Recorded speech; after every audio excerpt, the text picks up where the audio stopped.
Hello, everybody out there. This is the Mitchell Sentinel podcast with Dan Cannon and me, Robert Cannon.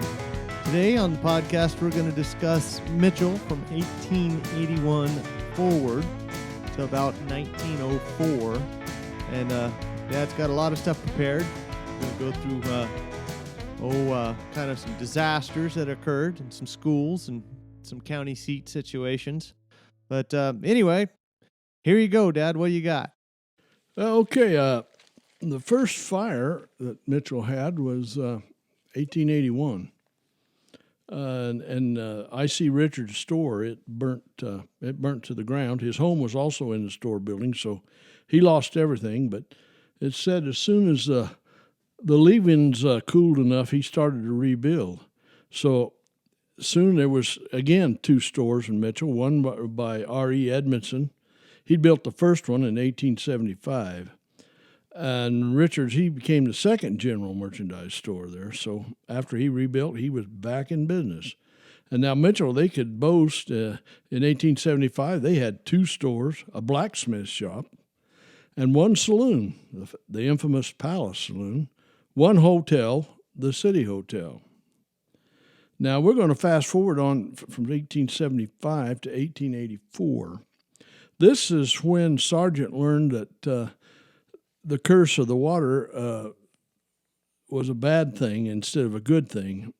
They had a flash flood and no place else in this little narrow canyon, and here it came. And it wasn't really bad, but it was kind of setting the stage for something that was going to come later on. Now, what time of year was that flood? It was in June the 2nd, actually, in 1884.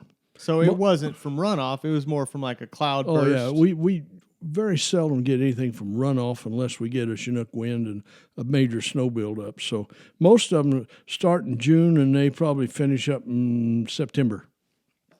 Anyhow, they didn't lose much. Fred Sargent lost his house. There were some outbuildings and some corrals. But the biggest loss was down towards the Painted Hills where the Wilson and Carroll family lived. And Nancy Williamson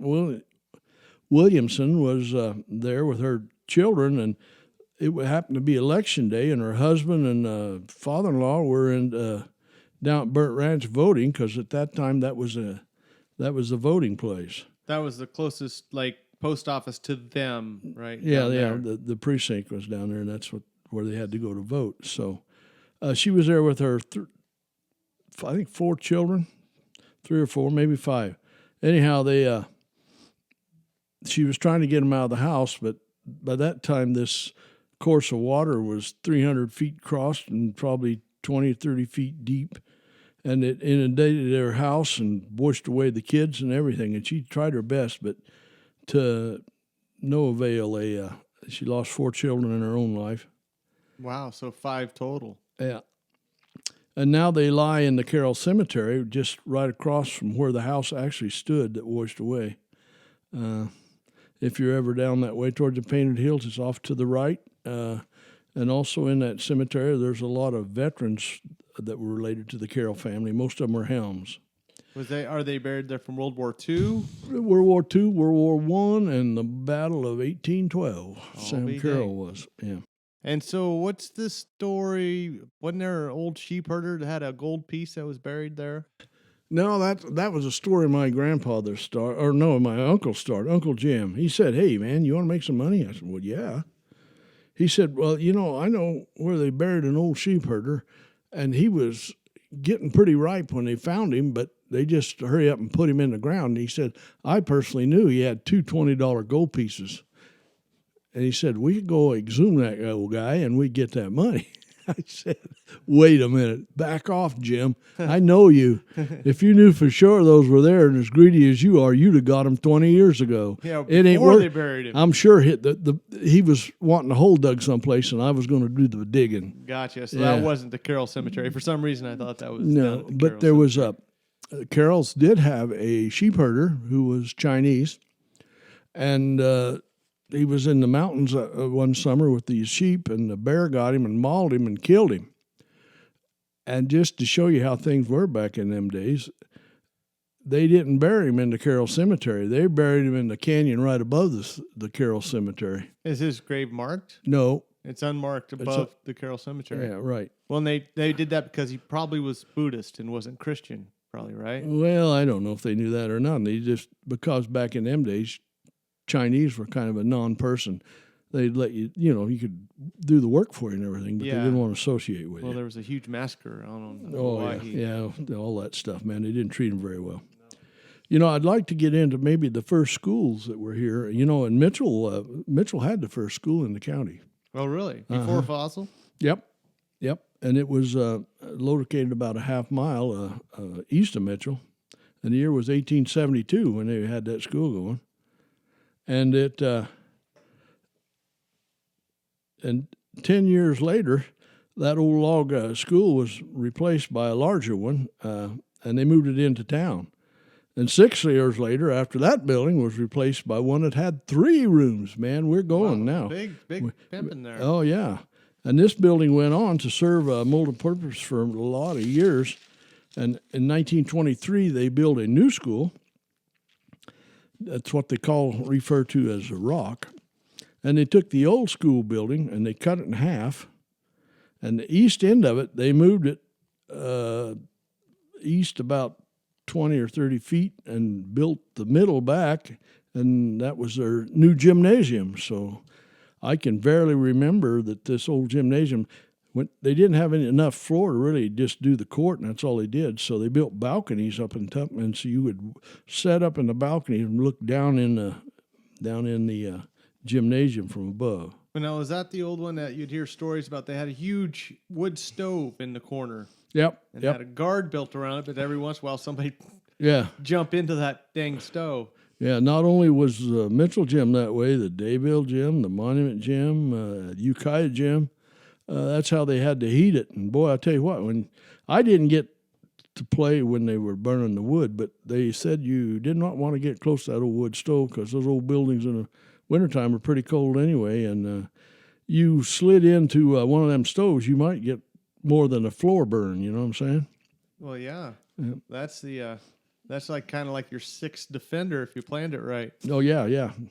We're going to play defense away from the stove. They built the new one in the new gymnasium in 1954 and tore that other old building down. But the rock, the one that we all went to school with and thought a lot of, I was here when it caught on fire, and was I. Yeah. And we had set up a scenario, as I was fire chief and everything, we didn't have enough equipment or anything to, if it ever caught on fire, there was not much other we can do. I went home and actually got my camera and documented it burning. Well, that was January 9th, 1983, and it was on a Sunday. Yeah. I believe I was in the 5th grade. Yeah, I went to school till the 5th grade then, in that building. And the good thing about losing that old building was also lost the records. Now, we probably could have saved the records, but I just couldn't get a lot of people wanted to really go in the burning building. And grab them. And immediately after all the records were burned, those people that didn't want to go in there really got smarter. They said, man, I did really good in school. My GPA came up at least 3 points probably. There's no proof. You can lie pretty good. Yeah, it works. Excuse me. So for that first year, you experienced firsthand at the school. You went to school in the basement of the church, as I recall. For the rest of the 5th and then all of 6th grade. And I think actually the spring of the 6th grade, the new school was ready. Yeah. And so we had people were pieced out. I think there was probably some in the church. They had a couple modulars up at the shop building, and the shop building was turned into classrooms, and the office was in between. In between everything, it was down at Jimmy Collins' old house there. Right. Yeah. In the middle of town, or in the middle of High Street. Yeah. And the library was up at the house next to Mark Jordan's. Oh, okay. I remember all those books, and they had this cellar in the back, and we'd go to the library to pick out our books, and I would just sneak out in back and open this door to this old cellar out back and crawl in there and hide out. You learn anything while you was in there? Learned how to hide out. Yeah. Never found you, huh? Never got in trouble. That's good. Well, your grandpa did it before you, so. Well, per the discussion last week, I guess I do come from a long line of outlaws. No, well, yeah. I was thinking again, things that's associated with school still. My dad had this teacher, and he was going to reform him and Mark Jordan. So they were skipping school or something. Anyhow, they got outside the school, went out through the window, and crawled under the boardwalk out in front of the old school. And he thought, oh boy, he got trapped. Well, so he bought a bunch of sticks and boards and piled up in front of there so they couldn't get out. By the time he got all the boards piled up there, they'd went out the other side, and they were hiding out in the old Baptist church. Never did catch them until they came back on their own free accord, of course. Of course, yeah. Yeah. Mitchell was finally incorporated in 1893. At this time, there were about 50 inhabitants. And we had names like Osborne and Pultz and Chamberlain and Collins and Allen and Oakes and Shrum, Howard, Campbell, Meisner, Sasser, Gage, and Chipman. Now, businesses that were there were the Oakes and Wilson store, Sasser store, Hotel and Livery, the Putz Flour Mill, Chamberlain Blacksmith Shop, Collins Carpentry and Cabinet Shop, and I think they made caskets also. The Central Hotel and Feed Stable owned by the Boardman family, Al Campbell Blacksmith Shop, Boardman's Millinery, Dr. Hunt's office, and drugstore, Meisner Saloon, and Chipman's Boot and Shoe Shop, and the City Hotel. So for 50 inhabitants, they were catering pretty much for the tourist trade even way back then. Well, it's always been kind of a passing through type of place. But now, didn't Meisner and R.D. Cannon have a saloon at one time called the Orofino? Yeah, they that's right where Judy's shop is today, right Judy's there. place. Yeah. And they had it there, and then also Meisner was in. I think he was in partners with a guy named McGee.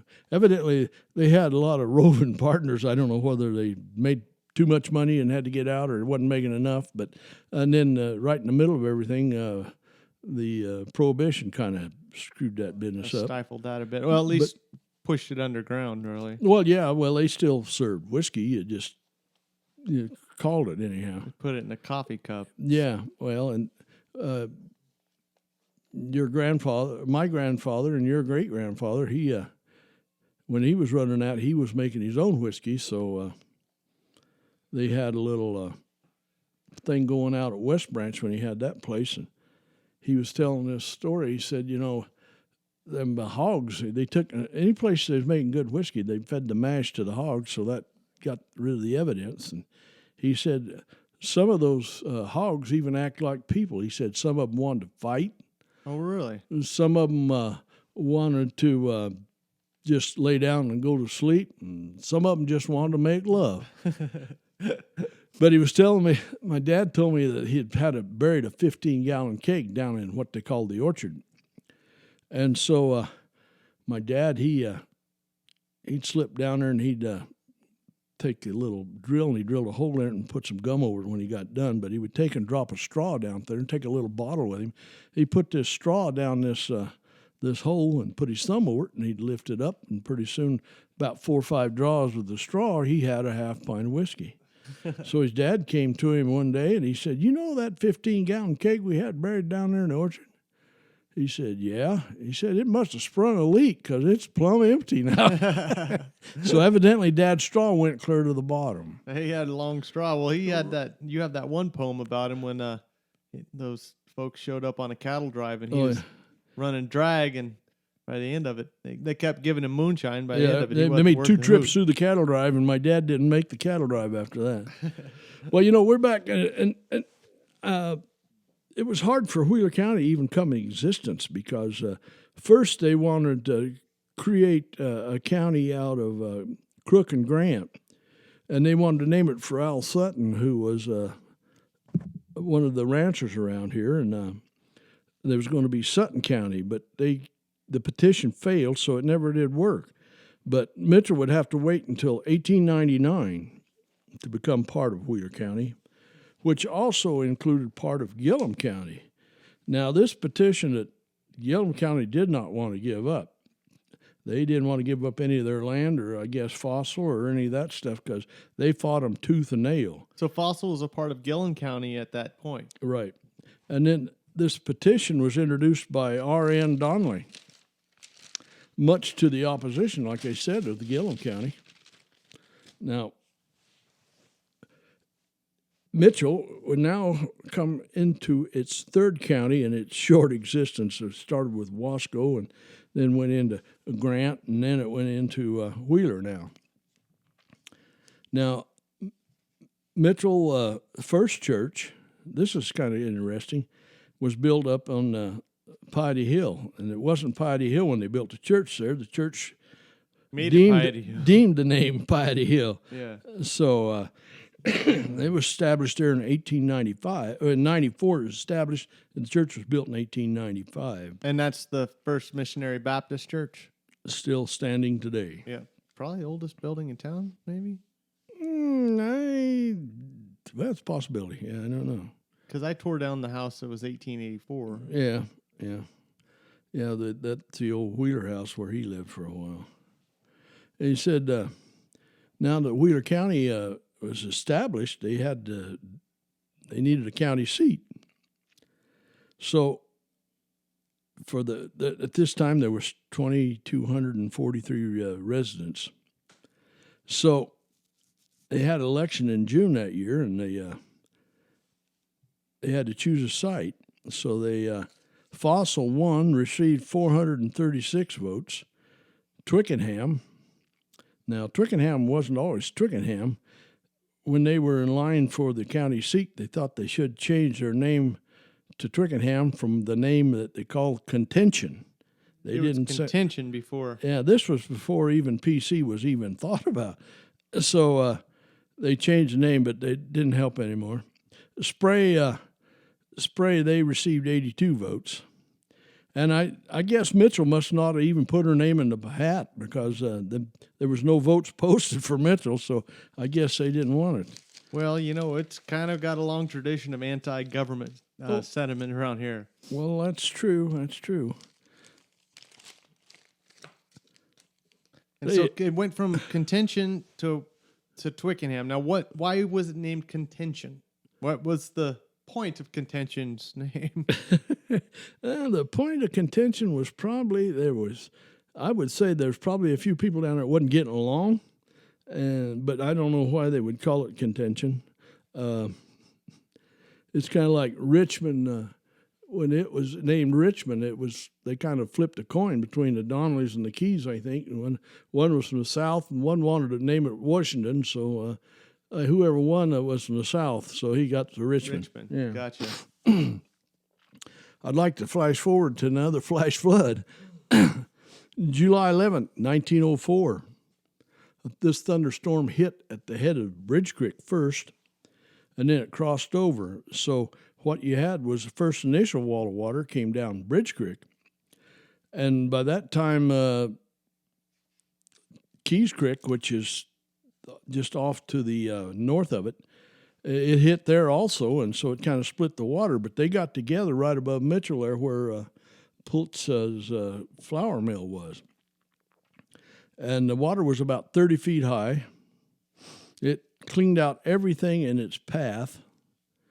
And the people were huddled together out of the stream flow up on the hillside, and they were just drenched. And the lightning was just bouncing all around them. They were scared to death. And when the sun came up that next day, the inventory was taken, and 28 buildings were gone. Wow. Agnes Bethune, which was an older lady that owned the hotel down there, and Martin Smith, who had a house right next to her, they were swept away in the flood.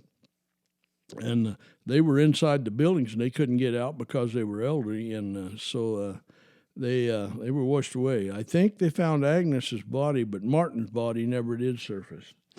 Was that the one when the post office's vault No, Oh, no, that no. was That was in 56. 56. Okay. Yeah, yeah. I don't know. The post office was probably gone, but I don't know where. I don't even know if they had a safe back in the end days. 37 people suffered property loss, anywhere from $50 to $5,000. And the total value at that time of all the buildings lost and all the property was $48,375. Now, 1904, that was a whole heap side of money. Pretty good chunk of change. Yeah. The trauma of being and surviving that flood was starting to heal when on Sunday night at 6 o'clock p.m., September 25th, a second flood struck.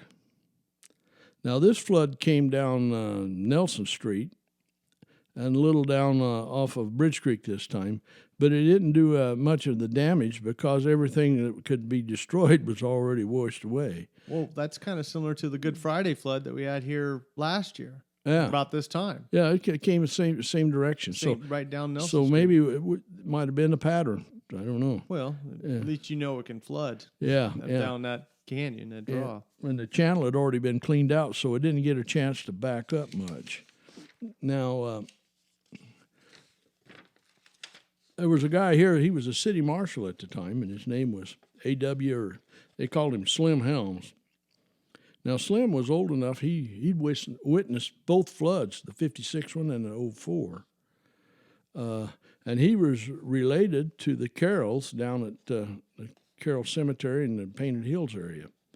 Now, get into a little sidebar on Slim Helms. He was now marshal, but at one time he was a master whiskey maker. Oh. Excuse me. He, in fact, his bottles even had labels and everything on them. It was pretty professional. It said on the outside of the bottle, on the whiskey label, it said, "Guarantee 9 fights to the bottle." 9 fights to the bottle. Yeah. So I thought, there you go. He was supplying whiskey then become city marshal, keeping the peace. Well, maybe he just wanted to keep himself busy. Yeah. So he was making whiskey before 1804. When was he the marshal? Oh, I'm trying to get the timeline in my head. Oh, he was in marshal probably back in the 50s. Oh, okay, 1950s. Yeah. But he had observed the 1904 flood. Right. Yeah. Okay, I was confused. Yep. So he probably made whiskey through Prohibition.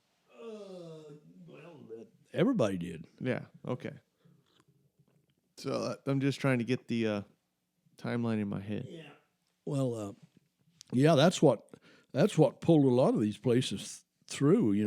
Was the whiskey making, and you can always sell spirits when things are hard and tough. And it doesn't cost much to make. Yeah, but an interesting story. Slim, he died in the 60s, I think maybe 61. Anyhow, they were burying him down at the Carroll Cemetery. And as they were getting ready to inter him and put him into the grave and everything, they had lowered the coffin and everything. And Clarence Jones, he bent over to do something, and 5 or 6 cigarettes fell out of his package into the grave. Old Ned Norton, he was standing there, and he said, I hope there were enough to get him where he's going. So I thought that was kind of pretty funny. That is. Yeah. I could see that too. Yeah, it only could happen in Mitchell. You know, I'm going to finish up today with a few poems I've written over the years. And this one here is about friendship. Slim and Jim were inseparable, rode the same trails for nigh on to 20 years. There wasn't nothing they wouldn't do for each other, a fact admired by their peers. That blind faith was put to test late one autumn day when Slim headed to the brush to relieve himself in his most regular way. As he squatted with his backside exposed to the world, he heard the brattle and he felt the sting. He jumped, he stumbled, fell, and caught a glimpse of that diamondback thing. The snake retreated. Slim was screaming for Jim to help, don't you see? That serpent bit old Slim right where if he was a cow, his brand would be. Not knowing what to do, Jim headed to fetch the doctor, a-praying as he rode. Jim was getting worried for his friend's life, riding with reckless abandon, no fear of getting throwed. Jim made it to the doctor's, who was busy with 2 women about to give birth. The doctor did take time to tell Jim what to do for what that was worth. He told Jim to make 2 small cuts at each fang mark and then suck the poison out. Jim raced back, praying for strength to follow through, for that's what friendship's all about. Slim was getting weaker when Jim told him the doctor wasn't coming and the reason why. Slim then asked what the doctor had said, and Jim simply replied, "He said you're going to die." Now, I've heard that joke, told as a joke, but did you write that one? Or Yeah, I wrote that one with, I'm picked up probably on the joke. Yeah, I think that's an old joke, but I like how you worded it. Well, yeah. This is one of the more recent ones. I've noticed that as I get older, how things change. And to set this one up, I seen this cowboy pull in one day to the coffee espresso place at Route 26 Espresso there next to my place. I've got a couple of good poems out of that place. It says, traditions are changing out in the Old West, some for the worst, some for the best. For decades, cowboys were prideful of their horsemanship, have now become hypocrites. Cowboys herd cows on a machine with 4 wheels instead of hooves, no saddle, just a cushioned place to sit. Like the horse, you still have to maintain this mechanical steed. You don't have to feed them hay or grain, oil and gas is what you need. Make no mistake, they are just as dangerous as what they replaced. ATVs will buck you off, run you over, and put you in cowboy disgrace. They have to change the design in the name of their transportation trailer, for they haul horses no more. The bigger the trailer, the more ATVs they can haul. I've seen up to 4. Looking down from heaven, cowboys sharing no pride or joy. They are dismayed, disappointed as they see a new wave of something called a scooter cowboy. I don't usually try to get too political, but in this time and age, it's hard to stay out of it. But I try to twist it with a little humor. As you know, we've gotten rid of the grocery bags, the plastic ones, the single-use ones, which now looks like we may have to go back to because of this terrible disease that's going through our country. So maybe I'll have to unwrite this poem one of these days. Well, it's hard saying because initially they wanted you to go with plastic to get away from paper. Oh, yeah. And then now, well, this explains all that. Okay, good to know. Back in the day, you packed your groceries out in a cotton tote. Sugar and flour came packed in these. They could be secured to your saddle or wagon with a rope. With tech savvy came paper. Sugar and flour were now packed in non-recyclable paper sacks. Merchandise was also packed out in paper, most ripped, tore, busted, not to be recycled or taken back. About the time everybody settled down, some do-gooders said we're using way too many of these. If we don't sign something else, we'll be using up all our paper trees. Well, tech savvy to the rescue once again. Derived from oil, a material called plastic. Thinner, stronger, and more flexible also. The supply was endless. The demand was too. All colors, some clear, so the product would show. Then came the do-gooders kid. Said these are an environmental hazard and they won't break down. They will destroy our planet and soon we will not be around. If the tech-savvy folks don't come up with something, our whole economy and ecology is going to shift. Because if we wish to purchase anything anywhere, we're going to use up more fuel, making a lot more trips. I always forget my bags in the car now. When you're standing in line, you realize that that's where they are. The best service that people can offer you right now is put a sign in their window that says, "Don't forget your bags." That's not a bad idea. But then you can't use those. You have to have I guess it's maybe the coffee cups. Because I a couple weeks ago, before they had the full entire ban on people being out and about and going to Starbucks, but you couldn't bring your own coffee mug in. You'd have to get a single serve paper cup. Oh yeah, well, and you can't self-service anything anymore. We was into a Ray's here a while back, and we had to get some lady to get our drink. Oh, that's right. Yeah, Yeah. the I'd rather COVID-19. trust myself than her because I don't know. I've washed my hands. Well, you know where your hands have been, anyways. Yeah, I was probably scratching my nose or my eyes. I got time for one more. Yeah, let's do it. This is one I wrote back in '95. I was doing the Ochoco Valley days over in Prineville, out at the Les Schwab Amphitheater. Well, the one in Prineville before. Yeah, before the other one got built. It's bone chilling cold out there that night. Anyhow, this is a story about Hank Vaughn, which I think you've also you wrote a song about Hank Vaughn. I did. Yeah. Well, you didn't plagiarize any of this stuff in this poem, did you? No, but I can. The words are always flexible. Yeah. Okay. Ochoco Valley history is unequaled and quite diverse. And when you talk of it, you have to tell both the fair and the worst. Vigilantes, hangings, sheep shooting, rustlings, not to be withdrawn. But the one name everyone feared was the name Hank Vaughn. Now, Hank was a drifter, a gambler, a drinker, and not what you call a real community pillar. He was a straightforward, face-you-out man, not shoot-you-in-the-back, cold-blooded killer. Now, Hank's compassion showed through when he married the widow of Colonel Ruby.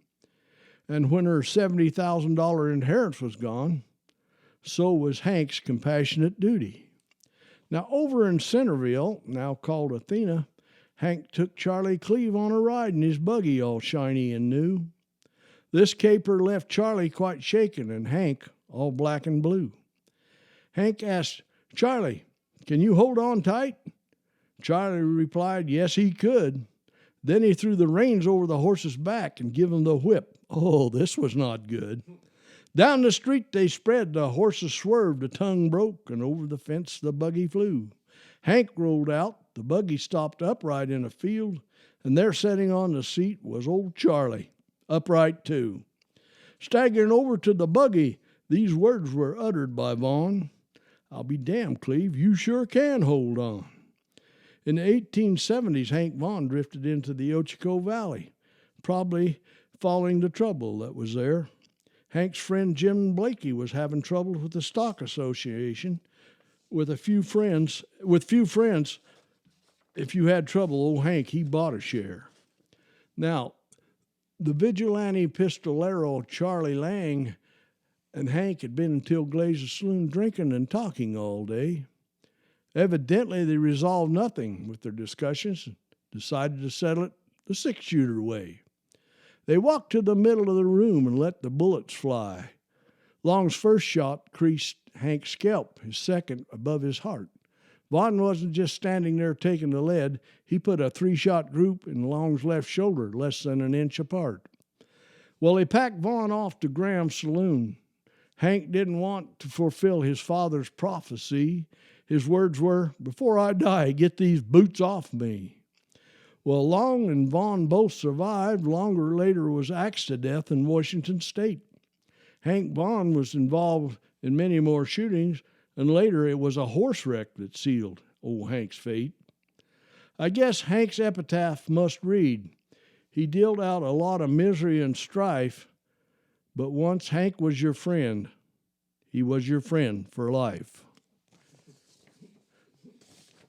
Well, yeah, there was another story about old Hank Vaughn in a shootout, and they were sitting on the floor playing cards, and then they had bowie knives run through their shafts, and they'd draw the Missouri gunfight. I can't remember what it was. I read it. I wrote that was in my lyrics. Maybe that wasn't even true, but they drew sitting down, point blank. Yeah, well, Hank he shot and killed a sheriff's deputy up in Union County, I think. And then that was his first one. Or the Umatilla. Yeah. Anyhow, he went to prison and he made the Oregon boot famous because he was one of the first ones to get it. Yeah, that was his first. He went to reform school before that, but then that was his first stint in the pen. Yeah. Now, wasn't Uncle Tone Cannon, wasn't he a prison guard down there about that same time? He was there, I think, a little after Hank Vaughn. Okay. Yeah, but he Different time frame. I remember, I can't remember the guy's name, and it might be a good thing with the situation, but he was from Mitchell, but he's about 6'6", 6'7", and he died in prison. And he didn't fit the coffin. Oh. Most of the coffins were made right there in the deal, and so They didn't want to do a custom one? well, no, they didn't. They just kind of hammered his knees down. Oh, geez. I don't know. They just pushed him down real good. I made sure the ends were really good nailed anyhow, but I guess he was beyond comfort anyway. Yeah, so, I mean, I guess it doesn't matter. Yeah. And he's probably buried in the prison graveyard. I don't know if they shipped him home or not. Oh. In fact, I don't know. I don't even remember the guy's name. Interesting. Yeah. Well, you got anything more, or are we going to call her quits I for think today? how much time we got in this? I forgot to start the timer, but I think we're about half an hour in at least. Okay, well, that sounds about an like hour. good. We'll just leave them until next time, and we are going to take off from, let's see, what do we? 1804 or 1904. Yeah, so we'll move it on up to We'll start from there. 1904 and start again. We've already did the schools. We're going to get into the buildings. Some more stories and stuff about the people are coming. And we might go into that book, Disaster Creek, about the 1904 flood. Yeah, that was based on the truth, but Yeah. but it was set in that scenario, but it was not. It was removed from the truth. If I recall, there was quite a bit of poetic license taken. Yeah, right. Yeah. But still, nonetheless, it was a good book. a story Yeah, written about our hometown. And anytime Mitchell is mentioned, it's good. As long as it's in a good thing, good frame. Yeah. Okay. Well, we were even in that the zombie book written by Max Brooks.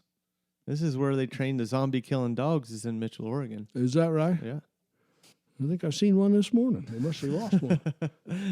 All right, folks. Well, thanks for joining us, and we're going to call it good for today. And that's about it for me. What do you got, Dad? Okay. All I got to say is just be safe and don't catch this disease. If you do, fight it with everything. And may the good Lord take a liking to you.